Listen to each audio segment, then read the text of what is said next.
අපි ඔබට වෙසක් ගැන නිරන්තරයෙන් තොරතුරු අරගෙන ආවා. වෙසක් වලට සමගාමීව පැවැත්වෙන වෙසක් මංගල්‍යයන්, වෙසක් කලාප මේ සියලු දේවල් ගැන අදත් අපි ඔබට තොරතුරු වාර්තා කරා සිංගප්පූරුවේ වෙසක් සමරපු ආකාරය සම්බන්ධයෙන්. දැන් අපි යන සූදානම් වෙනවා ඓතිහාසික වීදියගොඩ මහා විහාරස්ථ ශ්‍රී ධම්මදාන දහම් පාසලට. මේ දහම් පාසල වාර්ෂිකව සංවිධානය කරන වෙසක් බොදුකේ සරණිය මේ වරත් විහාරස්ථාන පරිශ්‍රයේදී මේ විදිහට පැවැත්වලා තිබුණා.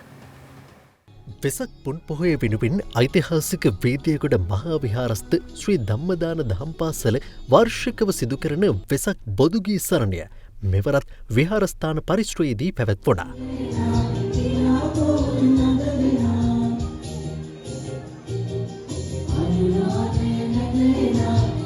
විහාරාධිපති වල්ගම ධම්මින්ද හිමියන්ගේ අනුශාසනා පරිදි සංවිධානය කළ මේ බොදුගී සරණිය කොට්ටේ කල්යාණී සාමග්‍රී සංඝ සභාවේ ගල්ගොඩ ශ්‍රී මහා විහාර පාර්ශවයේ ලේකකාධිකාරී ධම්මරන්සි හිමියන්ගේ ප්‍රධානත්වයෙන් පැවැත්වුණා.